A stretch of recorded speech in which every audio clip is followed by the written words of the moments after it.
Et à tous. Je m'appelle Lydia Montier-Bellé. Je suis échevine à la ville de Bruxelles. Je suis échevine de la régie foncière, du patrimoine public et de l'égalité des chances. La régie foncière, c'est quoi? C'est tout le patrimoine locatif de la ville, 3800 appartements, 400 commerces. Le patrimoine public, c'est quoi? Tout ce qui est briques, construction, rénovation, démolition. Par exemple, ce bâtiment, l'hôtel de ville, est géré par mon administration. Et je suis très contente de pouvoir accueillir aujourd'hui la conférence de presse du Level Up Makutano. Merci à Nicole Soulou, ainsi qu'à son équipe, de m'avoir donné l'opportunité de pouvoir vous accueillir ici. Je voulais également saluer toute la délégation qui est venue du Congo. Je ne pourrai pas vous citer tous par vos noms ici, mais Nicole vous saluera en lieu et place de moi personnellement. Elle citera vos noms, comme ça elle est sûre d'oublier personne. En tant qu'échevine de Bruxelles au nom du bourgmestre Philippe Close, je suis contente de vous accueillir dans ces murs si emblématiques de l'hôtel de ville pour cette conférence de presse du lancement de l'événement entrepreneurial belgo-congolais Makutano. Tout d'abord, je voulais vraiment remercier encore une fois Nicole qui effectue cette conférence sur le territoire de la ville de Bruxelles et pour la première fois ici en Belgique. Et c'est très symbolique pour moi.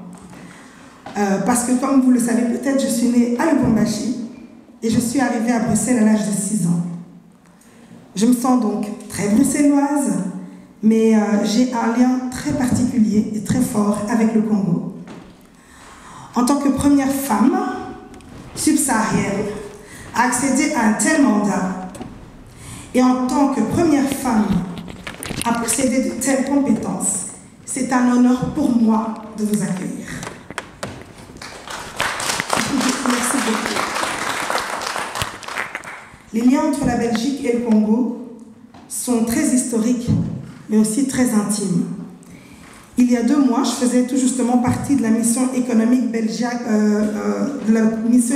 commerciale belge en RDC, et j'ai pu me rendre compte de l'envie des Congolais et des Belges d'échanger ensemble, de resserrer des liens et de tisser les liens.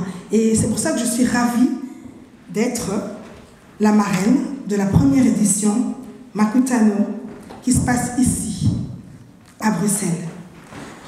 Pourquoi j'ai voulu accompagner Makutano? Pourquoi j'ai voulu accompagner Nicole?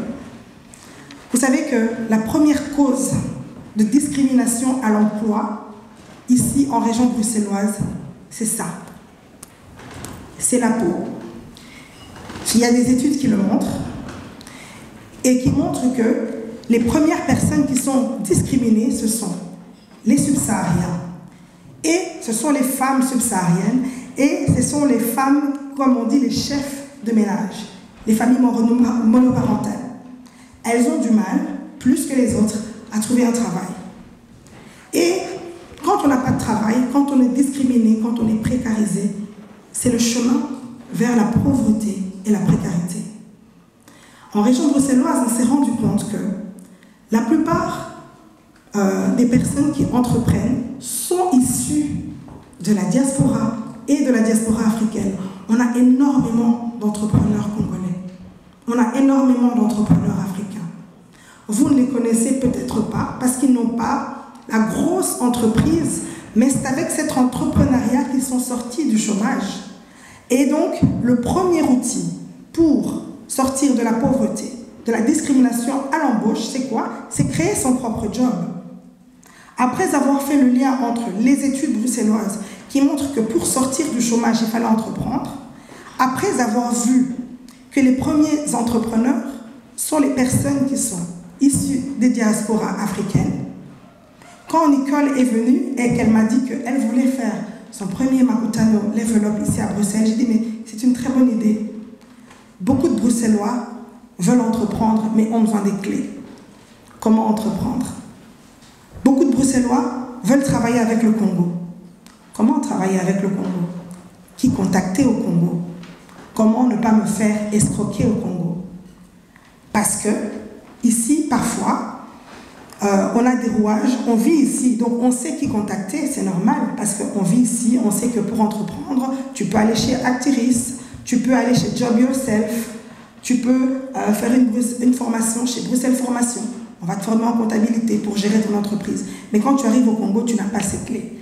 Et c'était important d'avoir une personne fiable, comme Nicole, qui est déjà à son 8e Makutano. C'était important de l'avoir afin qu'elle puisse donner des clés aux entrepreneurs ici de la Belgique. Donc, merci Nicole. Merci d'avoir consenti à venir faire cet événement dans un pays que tu as quitté et que tu connais, mais tu n'as pas entrepris si tu as pris un risque parce que tu ne savais pas. Est-ce que les Bruxellois allaient répondre comment ça va se passer? Mais tu as cru en nous. Et on arrive bientôt à notre événement demain. Et vraiment, je voulais te féliciter, toi ainsi que toute ton équipe. Et je voulais vous accueillir à la ville de Bruxelles parce que c'était important de mettre un cadre institutionnel à cet événement qui est une institution au Congo et qui est maintenant aussi une institution à Bruxelles. Donc bon Makutano à tous et à toutes. Alors Nicole, je pense que c'est toi qui intervient après moi. Alors bonjour à toutes et à tous. On va le faire en conversation. Je veux d'abord dire pourquoi Bruxelles. Pourquoi on commence ce dialogue avec la diaspora à Bruxelles. La première chose, parfois, c'est vrai que c'est revenir dessus, ça fait toujours plein de discussions, mais il y a des liens historiques entre la Belgique et le Congo. Il n'y a rien à faire, c'est comme ça, c'est installé depuis jusqu'à nos indépendances. Il y a ce lien qui existe entre le Congo et la Belgique. Et la Belgique reste pour les Congolais en termes de pays d'immigration le tout premier. En pole position, on va d'abord penser venir en Belgique. C'est comme ça qu'ici en Belgique, vous allez trouver des générations entières, des grands-parents, des petits-enfants installés depuis plusieurs années. Donc si on veut parler à la diaspora congolaise, pour moi, il faut commencer par Bruxelles. Alors après ça, Bruxelles, c'est symboliquement, c'est la capitale de l'Europe. Elle abrite chez elle toutes les institutions européennes. Donc, on va faire simple, on va aller là où toutes ces institutions sont là. Mais donc ça donne à Bruxelles une place centrale. Ça veut dire que quand nous, Congolais, on arrive ici, on sait c'est une plateforme pour pouvoir mobiliser toutes les diasporas qui sont aux alentours. Vous verrez samedi qu'on a de la diaspora qui est arrivée d'Angleterre, qui est arrivée de la Suisse, qui est arrivée de la France, qui est arrivée des Pays-Bas, qui arrive de la France. En termes de facilité, Bruxelles s'impose. Mais Madame Lydia l'a dit tout à l'heure, il y a aussi une histoire personnelle. Je suis de Bruxelles, j'ai étudié à Bruxelles, j'ai vécu à Bruxelles. Je suis un peu à la maison. Et je pense que pour beaucoup de Congolais, c'est le prolongement de la maison. Je veux faire maintenant le lien avec le Makutano. On est ici pour Level Up. Level Up, c'est aussi le prolongement du Makutano pour répondre un peu aux PME, aux PMI. Le Makutano, c'est une histoire, c'est le cœur. Notre cœur, c'est l'activité économique en RDC. Et Makutano, on ne l'a pas encore dit, mais Makutano veut dire rencontre. Tout part des rencontres, que ce soit des rencontres entre les hommes. C'est le mot qu'il faut retenir du Makutano, c'est la rencontre. Et en fait, on est ici aujourd'hui parce que ça vient aussi d'une rencontre. C'est une rencontre avec l'échevine Lydia Nchebele. Et le Makutano, c'est des rencontres, mais pas n'importe quelle rencontre. C'est des rencontres qui créent des synergies. On se rencontre pour faire des choses ensemble. La preuve est là, c'est qu'après, on s'est vu il y a à peine un mois et demi, on est devant vous. On sera là samedi à Bruxelles avec 200 entrepreneurs, mais ça fait suite à une rencontre. Je voudrais lui faire un clin d'œil parce que ça continue toujours dans le profil de Makutano qui s'intéresse à toutes ces personnes qui bousculent les codes, qui poussent les portes, qui ouvrent la voie aux autres. Elle a dit c'est la première femme subsaharienne à avoir ce mandat d'échevine. Est-ce qu'on peut applaudir? On applaudit parce que c'est en fait moi qui viens de la minorité, c'est une fierté. C'est une fierté pour nous les Congolais, c'est une fierté pour toutes les minorités, c'est une fierté pour les Africains, c'est une fierté pour les femmes de manière générale. Donc, et elle a ce profil, et moi je dis toujours, il y a ces femmes qui sont multitask, qui vont toutes se reconnaître, qui font plusieurs choses à la fois. Elle est politique, elle est maman, elle est engagée, c'est tout le profil qui fait que cette rencontre Makutano s'est faite avec des résultats palpables puisque nous sommes là devant vous. Alors la question qui suit, c'est pourquoi parler à la diaspora? Pourquoi le Makutano s'intéresse aujourd'hui à parler à la diaspora? On est à la 7e édition, on va faire notre 8e édition au mois de septembre. Pourquoi la diaspora maintenant? On ne l'a pas dit, mais Makutano, c'est tout d'abord ce qu'il faut retenir, c'est un réseau d'hommes d'affaires, 600 membres.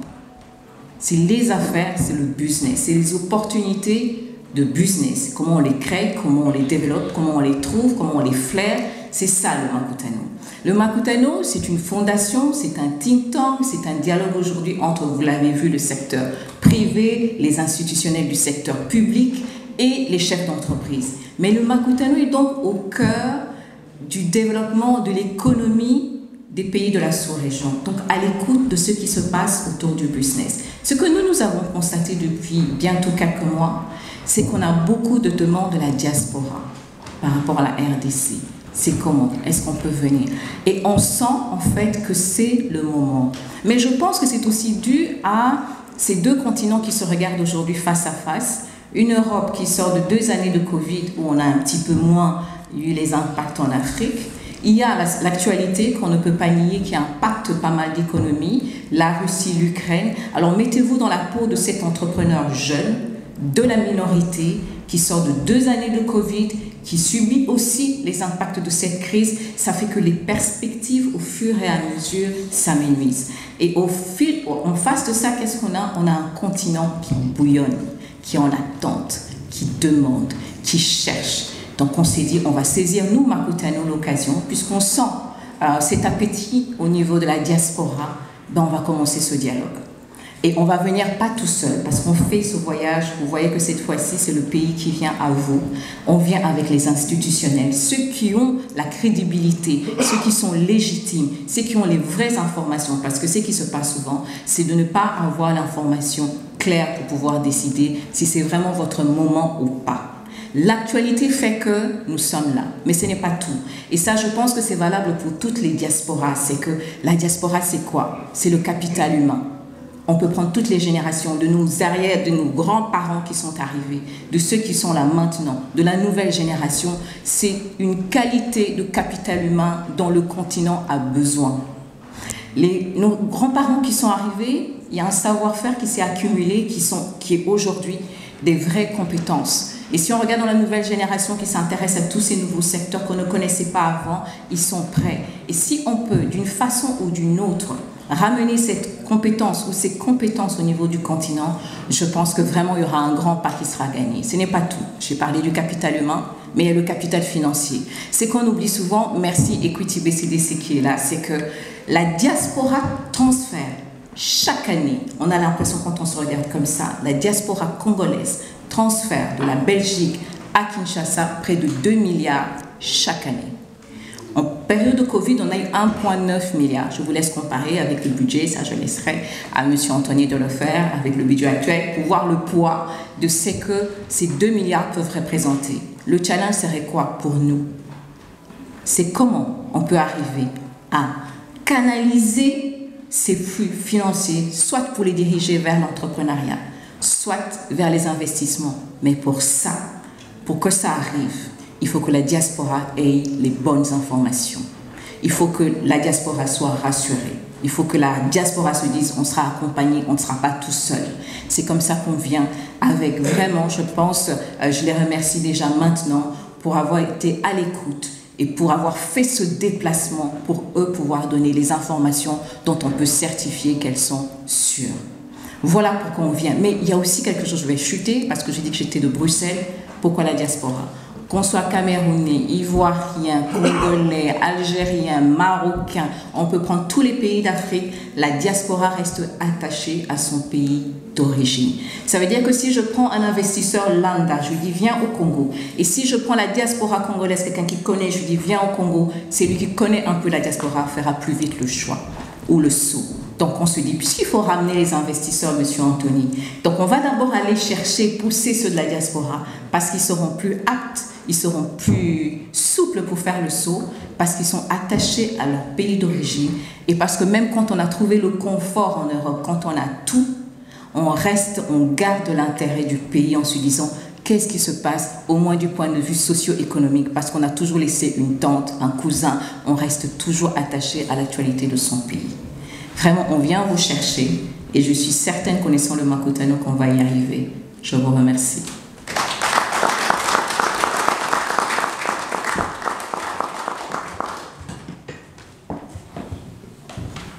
Bonjour à tous. Je pense, avant même de commencer, je demande qu'on puisse encore applaudir ces deux dames ici. Avant même de me présenter, je veux simplement dire quelque chose. Aujourd'hui, lorsque je vois ces deux femmes ici, qui sont avant tout des mamans, des jeunes filles qui sont devenues femmes, qui sont devenues mères, entreprendre ce qu'elles font. Aujourd'hui, moi, j'ai 40 ans. Je vais me présenter juste après. Ça m'impressionne. Ce n'est pas des hommes. C'est un milieu très difficile. La politique, les affaires. Et quand je vois ça, ça m'a poussé à pouvoir aujourd'hui devenir partenaire officiel du Makutano. Donc, je me présente en 2-3 mots. Je m'appelle Jean-Thomas Meyeka. Je suis directeur de la société M4WS Group. C'est une société qui travaille dans le management sportif, artistique et commercial. Donc on aide des sportifs professionnels ici en Belgique, on aide des artistes à éclore et on travaille pour des sociétés. Pour la petite parenthèse, c'est moi qui m'occupe de Marc Wilmots. Les gens qui ne connaissent pas Marc Wilmots, M. Wilmots était l'entraîneur de l'équipe nationale belge qui les a amenés de la dernière place à la place de numéro 1 mondial. Je peux vous dire, la surprise de la presse et la surprise de mes collègues lorsqu'ils ont appris que l'entraîneur de l'équipe nationale de Belgique, son manager, était un jeune Congolais. Et je peux vous dire que ça, pour moi, le level up Makutano, c'est ça. Le level up Makutano, c'est dire à la nouvelle génération que demain, c'est possible de le faire. Moi, aujourd'hui, j'ai 40 ans, j'ai ma société. Lorsque Mme Lechevine Lydia Moutiébélé m'a proposé de pouvoir rencontrer Mme Soulou, dans un premier temps, je lui ai dit, oui, Mme Soulou, je ne connais pas le Sultani. Oui, on connaît. Mais lorsque j'ai pu découvrir qui était cette personne, puis découvrir qui était Papa Ambroise, puis découvrir ces gens-là et ceux qu'ils ont mis en place, je peux vous dire que du premier coup, j'ai dit à Lechevine Lydia Moutiébélé, je suis partant. Je ne viens pas comme partenaire comme les autres. Même si les autres, je trouve que c'est très bien et je les encouragerai encore à pouvoir le faire. Je dis non, moi je veux venir comme premier partenaire officiel du Makutano Level Up. Je ne veux pas laisser ça à un ancien, je ne veux pas laisser ça à un plus âgé. Moi qui suis jeune, c'est moi qui vais prendre ça. Il y a d'autres de mes anciens qui sont ici en Belgique qui me connaissent. Vieux Moreau me connaît. Donc ce sont vraiment des gens avec lesquels on évolue ici en Belgique. Ce que je veux dire vraiment, ce qui est très important. Ce qu'il nous faut pour nous, les jeunes gens. Aujourd'hui, nous avons l'honneur et la grâce de pouvoir avoir des gens comme M. Anthony qui sont ici, M. Moukeba, qui viennent, qui se déplacent pour nous donner leur savoir, un peu de leur know-how. Moi, pour moi, le level up Makutano, c'est 3 mots. Qualité, efficacité, continuité. Le problème que nous avons, nous, chez nous, de la population congolaise, vous voyez des fois des enfants de présidents ou de ministres, le papa a fait, l'enfant a fait quoi? Ça part. Comme on dit chez nous, écotimaï. Et puis, et ça, ce sont des choses que malheureusement ici en Europe, il y a beaucoup moins. Vous voyez lui, Michel, brillant, son fils, brillant. Le papa a fait quoi? Il s'est dit, qualité, efficacité, continuité. Le level up Makutano, c'est ça aussi. C'est venir apporter à tous ces jeunes de la diaspora qui veulent grandir, qui veulent évoluer, par le biais, effectivement, de ces messieurs qui se déplacent ici. Quand je vois Equity BCDC qui est ici présent, je vois monsieur Anthony qui est là. On m'a dit que du bien. Donc je me dis, et j'ai dit à tous ces jeunes, venez recevoir, viens recevoir, apprends, puis mets en place. Ça, c'est très important. Nous voulons que pour la génération future, ça puisse complètement changer. Que nous puissions apprendre, que nous puissions grandir, que nous puissions, nous aussi, demain, dire, voilà, j'ai fait quelque chose. Non, j'ai fait quelque chose seulement ici, mais j'ai fait aussi quelque chose pour mon pays. Aujourd'hui, quand je dis, je m'appelle Jean-Thomas Mayaka Waku Kalemba, personne ne va dire, non, tu es un simple Belge. Donc, quelque part, j'ai une origine. C'est pour ça que vous allez voir, même dans la propagande que nous avons lancée, Back to the Future, Level Up. Ce sont des mots clés que Mme Soulou et notre équipe avons mis en place, ils ont mis en place, afin de pouvoir booster la jeune génération. Moi, je dis toujours aujourd'hui, ce que les aînés ont fait, c'est formidable, mais ce que les jeunes feront sera encore plus formidable que ce qu'on a mis en place. Le pays de demain, ce n'est pas les gens qui ont 70 ans, 80 ans, 85 ans. C'est la jeunesse qui est là en place. Mais pour avoir une base solide, nous avons besoin, voilà, de Mme Soulou, de Mme Tchébélé, de personnes ici présentes qui pourraient nous apprendre encore les bonnes bases et les bonnes choses. En tout cas, je souhaite à tout à chacun d'entre nous une merveilleuse journée. J'espère que tout le monde sera bien présent. Level Up Makutano, c'est le premier, mais pas le dernier. Merci à tous.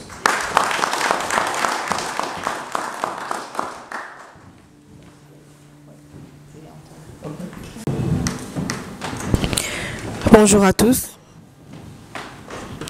Bonjour à tous, je suis Karine Voulazane à Exception TV.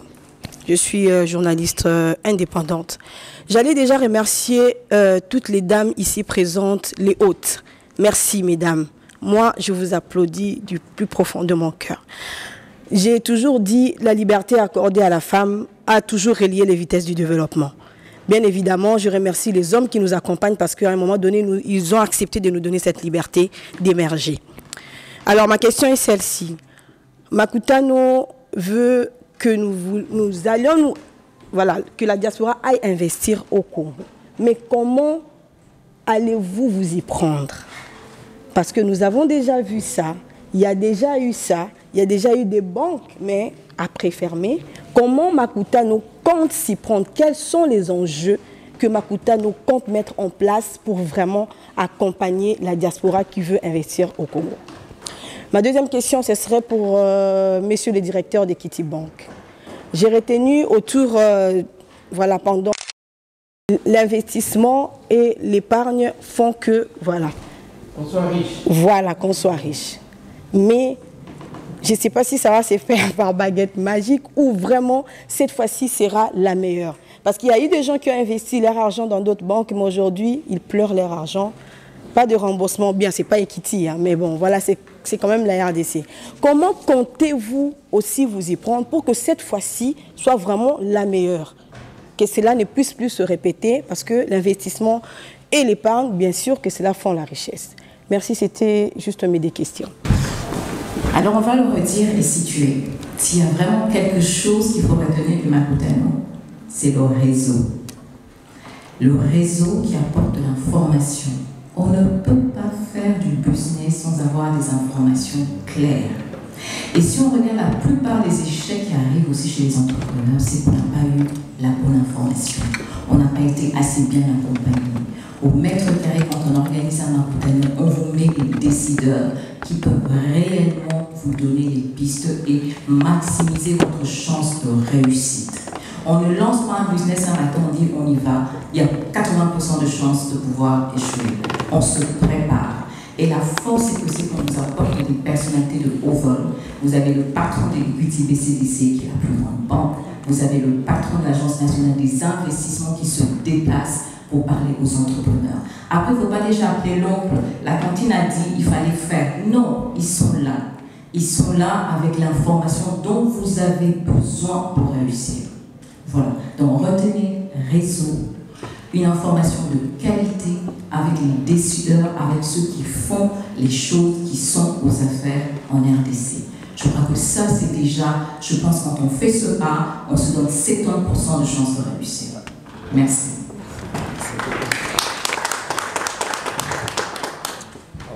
Nico, cette fois-ci, c'est moi qui te gère un peu.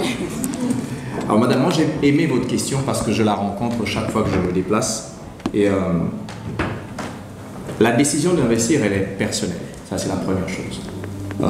Nous sommes peut-être tous là en train de suivre ceci. Il y a des gens qui ont l'appétit. La personne qui prendra l'opportunité ou la décision d'investir, ce sera dans son fort intérieur. Ce n'est pas parce qu'on s'aime, ce n'est pas parce qu'on est beau. Mais en fait, le choix d'investir dépend de ce que vous avez en face. Deuxièmement, Nicole part de réseau. Troisièmement, je vais vous dire une chose. Parmi les mots que Nicole a sortis dans son discours tout à l'heure, je n'ai pris qu'un seul mot. Elle a parlé d'appétit, mais elle a parlé de capital humain, elle a parlé du capital financier. Dans le capital humain, on parle des standards. J'aime beaucoup que Judé soit ici. C'est un expert comptable, un expert financier, un auditeur d'ailleurs. Lorsque nous regardons les chiffres qui sont présentés par les petites et moyennes entreprises et par les gens qui veulent investir, derrière, il n'y a aucun business plan. Moi, j'agrège des dossiers au niveau du Code des investissements. J'accorde des avantages douaniers, des avantages fiscaux. Chaque fois que je discute avec un opérateur économique, il me dit « Je sais que vous agréez et je vais être agréé ». Je dis « Oui, soumettez le projet. Je ne sais pas établir un business plan. » Et cette personne rentre avec une connexion qu'elle a probablement à l'étranger en disant je vais dire en anglais, je vais traduire. Et ça compliqué dans RDC. Et pourtant, c'est le même processus partout.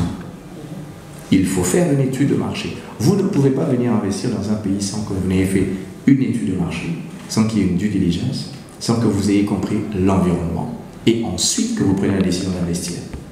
Je vais clôturer par cette anecdote. Une de mes collègues, une DGA de guichet unique, parce que je peux citer son nom, elle m'a demandé de citer son nom chaque fois. Elle est dans un salon de coiffure. Elle est DGA du guichet unique de création d'entreprise.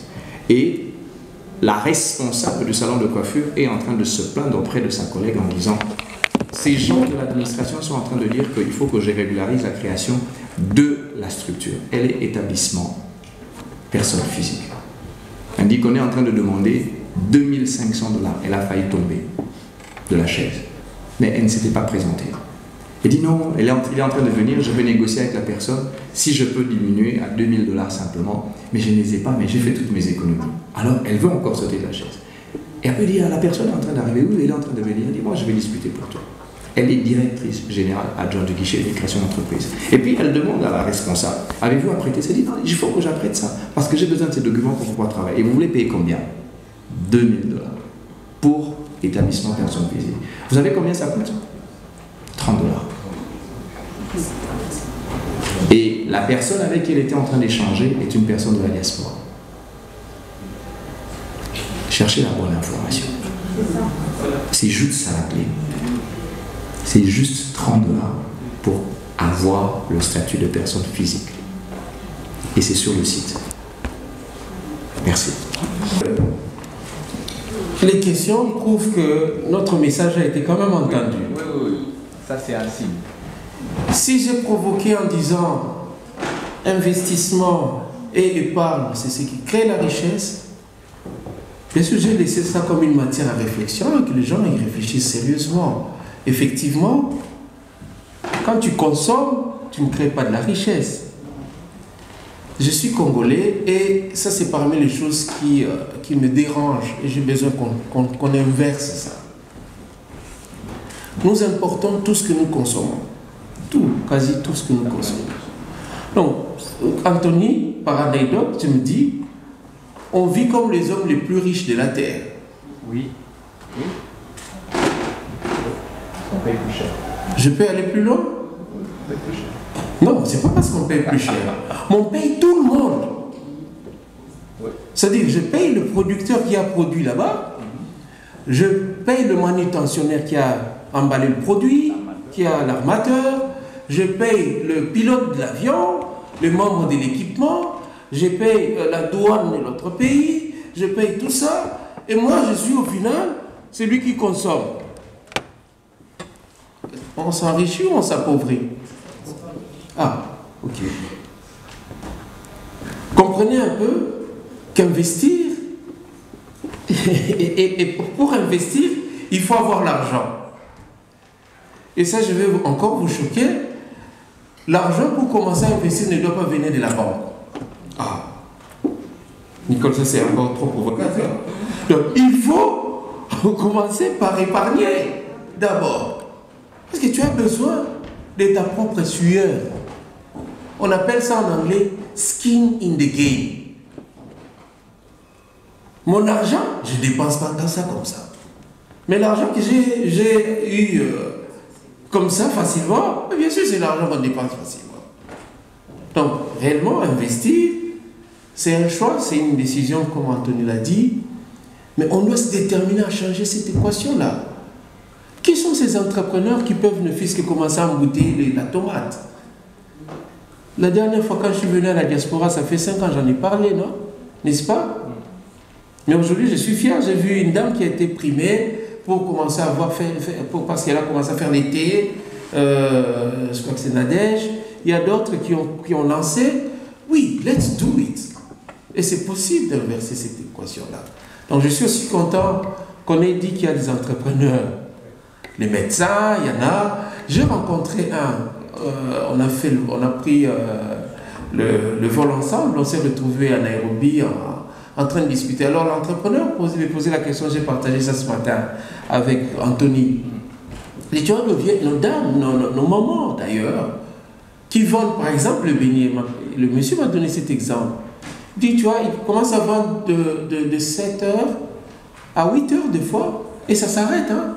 Et elle a tout vendu. Si c'était un grand bassin, tout est parti. Mais elle a fait ça pendant 5 ans. Elle nourrit ses enfants, elle est contente, elle dit, bon, mais c'est, voilà. Mais elle travaille 1 heure ou 2 heures. Alors, la réflexion qu'on s'est posée, et si jamais elle s'est décidée de travailler pendant 8 heures, d'en produire vraiment, et si elle s'est décidée de commencer à faire ça pendant toute la journée, de créer même des shops comme ça partout, combien elle va créer de richesses? Le sens de l'entrepreneuriat, c'est aussi le mindset, l'état d'esprit. Donc, c'est des provocations que moi je lance. Ne vous attendez pas que je vous donne des réponses. Mais j'aimerais parler à la conscience de quelqu'un pour dire que we can do it. Et c'est possible. Hein? Donc les chaussures que j'ai portées, c'est un Congolais qui l'a fait. Je me suis décidé d'encourager les entrepreneurs qui le font. En RDC. En RDC. L'incubateur, oui. Ouais. Donc, je pense que c'est possible d'entreprendre. C'est possible. De faire le made in Congo. C'est possible de le faire et il faut entreprendre. Ce n'est pas l'argent qui manque. Ce qui manque, c'est là, dans la tête, parce qu'on n'a pas pris la décision. Et je retiens 3 choses. Hein. L'information.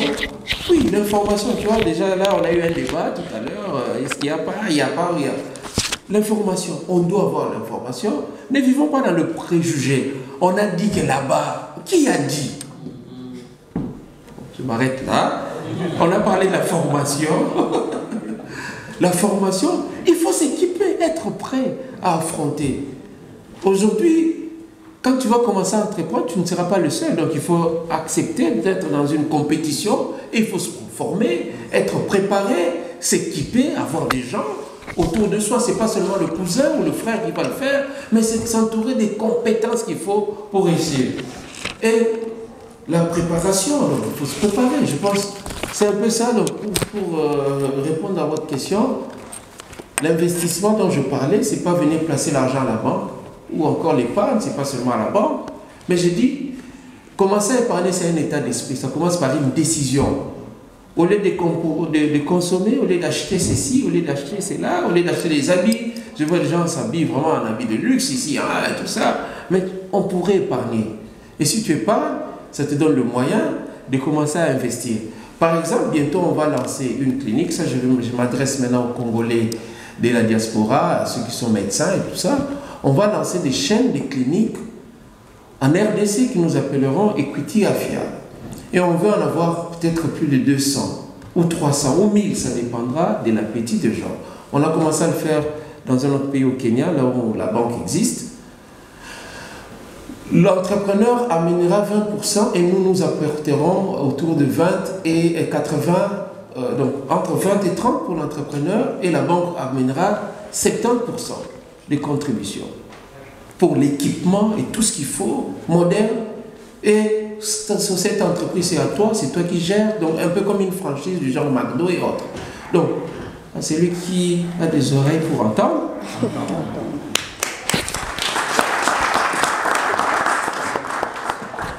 Bonsoir Madame Lydia Moutiébélé. Bonsoir Madame Karine. Déjà, nos sincères félicitations. Nous, Exception TV, nous tenons à vous remercier pour le travail abattu. Nous avons vu aujourd'hui Makutano dans la ville de Bruxelles et je sais que c'est vraiment votre travail, c'est un peu votre coup de pouce pour que cela nous arrive ici à Bruxelles. J'allais juste vous demander, je ne vais pas vous tenir voilà, beaucoup plus longtemps. Samedi, qu'est-ce que les gens qui pourront venir peuvent s'attendre? Ils pourront s'attendre à quoi? Samedi, les gens peuvent s'attendre à avoir un grand réseau, un grand networking, avoir un petit coup de pouce pour rencontrer les bonnes personnes qui vont les orienter à mener à terme leurs bons projets. Okay. Mais pour samedi spécifiquement, c'est mieux que JT Mayaka puisse expliquer qu'est-ce qu'il y aura samedi, parce que c'est lui le partenaire principal de Makutano. D'accord, merci, monsieur JT Mayaka. Qu'est-ce que les gens qui viendront, parce que nous avons entendu ici tout au long du discours, appel à la diaspora, venez, c'est possible, osez, risquez. Qu'est-ce que ces gens de la diaspora qui viendront le samedi pourront bénéficier? Bonjour à tous. Et la première chose que moi je tenais vraiment à expliquer et à dire, c'est qu'aujourd'hui au niveau de la diaspora, on a envie de donner un coup de pouce. On a envie de donner ce coup de pouce, on a envie que les gens puissent oser. Et de par ce fait, Level Up Makutano veut effectivement que cette nouvelle génération, ce nouveau entrepreneur puisse être soutenu avec les bonnes informations, au bon moment, par les bonnes personnes. Nous aurons des gens qui viendront exprès de Kinshasa, par exemple du ministère des Finances, du ministère des Impôts. Toutes ces personnes viendront uniquement pour pouvoir informer le peuple de comment pouvoir investir et investir de la bonne manière au niveau du Congo. Parce que vous-même, il faut signaler que vous êtes entrepreneur et vous avez bon nombre de gens à votre effectif. Oui, tout à fait. Donc moi, je suis moi-même directeur de ma propre société. Ça fait maintenant plus de 15 ans déjà. Et je pense que ça, c'est important de pouvoir motiver et passer le bâton aussi à d'autres afin qu'ils puissent eux aussi créer leur business et créer, si je peux dire, tout leur univers. Moi, la seule chose que je dis et le seul problème qu'on pourra avoir, c'est le fait de ne pas oser. D'accord, merci beaucoup. Je ne veux pas vous prendre beaucoup du temps. Vous avez déjà parlé, les samedis, ça sera aussi des discours, convaincre et tout ça. Mais je tiens à vous remercier. Vous êtes jeune, Madame Lydia, première femme subsaharienne à occuper ces postes. Nous sommes vraiment fiers de vous dans la communauté, mais vraiment fiers. Je vous remercie. Merci, Madame Karine. Merci de me porter beaucoup. Merci beaucoup. Bonjour Madame Dicon. Bonjour. Makutano, aujourd'hui à Bruxelles. Oui. Pourquoi Bruxelles? Vous nous avez dit, on sait. Mais qu'est-ce que les gens peuvent attendre le samedi? Vous faites appel à la diaspora, venez, osez, c'est possible, risquez. Mais qu'est-ce que vraiment la diaspora de la Belgique peut attendre à cette cérémonie de samedi? Mais la première chose, c'est vous allez identifier les personnes. Vous allez avoir de l'information claire, précise. Okay. Vous allez rencontrer les personnalités. Vous allez élargir votre réseau. Eh ben, je pense qu'après, la RDC n'aura plus de secret pour vous. Il faut venir. D'accord, on ne va pas vous prendre plus longtemps parce que les samedis, on sait que voilà, il y aura aussi à manger, il y aura à boire, il y aura des explications. Mais merci, on vous remercie sur Exception TV pour cette belle initiative de Makutano qui est vraiment, voilà, high level. Merci, level up. Level up. Merci beaucoup. Bonsoir Monsieur Tony. Bonsoir Madame. Nous vous avons écouté tout le long voilà, des échanges. Vous étiez plus technique dans les chiffres et voilà. Je vais rester technique. Oui, voilà, on a senti que vous étiez technique et vous veillez vraiment à chaque chiffre et tout ça. Alors, les samedis, qu'est-ce que les gens qui viendront pourront s'attendre? À quoi? Ce samedi, je veux dire aux gens, je veux dire à mes frères, à mes sœurs, à mes compatriotes, qu'on a besoin d'eux. Toute la RDC a besoin de toute la main-d'œuvre qui se retrouve éparpillée et s'aimer dans le monde. Cette main-d'œuvre, de mes frères, de mes collègues, de mes amis, a une expertise. Cette main-d'œuvre a de l'argent. Cette main-d'œuvre, elle connaît beaucoup de choses. Et c'est ce transfert d'expertise que nous voulons dans notre pays. Maintenant, est-ce qu'ils doivent venir parce qu'ils aiment la RDC? Je dirais oui, mais qu'ils viennent parce qu'en fait le cadre est en train de se mettre en place. Ce n'est peut-être pas comme dans les pays dans lesquels ils se trouvent, peut-être pas encore à leur rythme, mais le cadre se met en place. Il y a beaucoup qui sont en train de croire en la RDC. Étrangers comme Congolais, mais nous pensons que c'est possible avec les Congolais. Vous pensez que c'est possible parce qu'ils ont peur? Vous avez dit qu'ils doivent oser, ils doivent investir, ils doivent épargner. Vous avez dit beaucoup de choses avec vos intervenants, mais ces frères-là dont vous faites appel aujourd'hui, ils ont eu des coups mais des coûts qui ont coûté même la vie à d'autres parce qu'ils ont perdu leurs argent dans les investissements et tout ça. Aujourd'hui, pourquoi Makutano Level Up est si spécial et en quoi?